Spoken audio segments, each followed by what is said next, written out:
Welcome back, ladies and gentlemen, to a continuation of the Witcher lore series. Last episode we looked at harpies and their cousins, but today we're venturing deeper into the forests of the Northern Realms to look at the Fiends and Chorts that inhabit the world of the Witcher.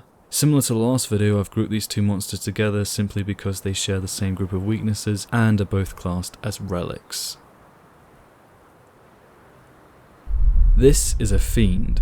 It is a massive hulking beast with thick bulky forearms that are tufted with fur, its colossal back arching upward from its stout neck. Its hind legs are not unlike those of a goat, whereas its front arms are long and paw-like, strong and devastating enough to kill a horse in a single blow.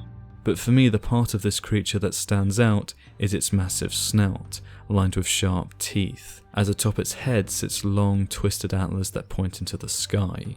Not to even mention the third fiery eye that sits in the centre of its brow, used to hypnotise its prey into seeing nothing else but the eye, it being the last thing they look upon before their violent death. The main difference between a Chort and a Fiend is that a Chort is generally smaller, and instead of having the giant antlers, it is adorned with horns similar to that of a ram. They both also share the trait of having extreme healing speeds, recovering from more severe wounds very quickly and without the need to rest as long as other monsters their size. But speaking of size, simply because a Chort is smaller than its cousin does not make it any less dangerous, it being one of the most treacherous creatures known to man. Both these monsters live either deep within forests, marshlands, or around ancient ruins, and are found throughout Skellige, Velen, and the region of Kaer Morhen. They do not often venture from their caves or homes, but when they do, they devastate the land they visit, destroying crops, houses, killing livestock, and people. They can be very aggressive creatures, and when enraged, they trample and kill anything they come in contact with, known to take out entire battalions of soldiers.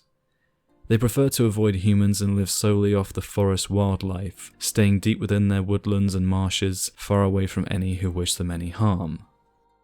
Both, due to their size, are immune to Ard and fight in very similar ways, using their weight as their advantage and charging at the enemy head-on, often without thought or pause for their own safety. They have incredible strength, and when engaged they are driven by a single thought to kill their enemy, no matter at what cost. From a distance they will kick up dirt before a charge, running towards you with the intent of battering you like a ram, crushing every single bone in your body. Close up, they will use either antlers or horns to perform sweeping attacks and will try to claw you with their giant paws. They are weaker to flanking attacks from the rear, and it is important to keep your distance and watch for a good moment to attack just after one of their strikes, thereby avoiding any unnecessary damage. But above all, their most powerful weapon is their eye, using it to hypnotise their prey and kill them within an instant. You can interrupt their hypnosis using signs, but not a sword. A salmon bone can permanently incapacitate the eye and stop it from trying to stun you, and this should also be your first priority when fighting the monster, to try and take out the eye before it tries to stun you. The first thing you should look for before a fiend is about to use the eye is for them to crouch to the ground shaking. Thankfully though, it has a limited range, so rolling back a few paces should be enough so that the effect misses you. Both these monsters are susceptible to salmon bombs, devil's puffball, relic oils, and superior cat potion that can be useful against the hypnosis. Igni is also apparently useful to keep them at bay, or at least to stop them from regenerating for a moment, but it is not an effective way of causing any massive damage. They are also weak to very loud noises, so using bombs just in general to confuse them is a good way of getting in 1 or 2 attacks. And finally, if you loot these creatures, you can find Fiend Mutagen, Fiend Trophy, Fiend Eye, Fiend Dung, Chort Hide, Raw Meat, and Chort Mutagen. I don't think I need to explain who drops what. So there you have it guys, some more wonderful, beautiful creatures from the Witcher world, and we've just about passed 1,000 subscribers, or probably have by the time this video comes out.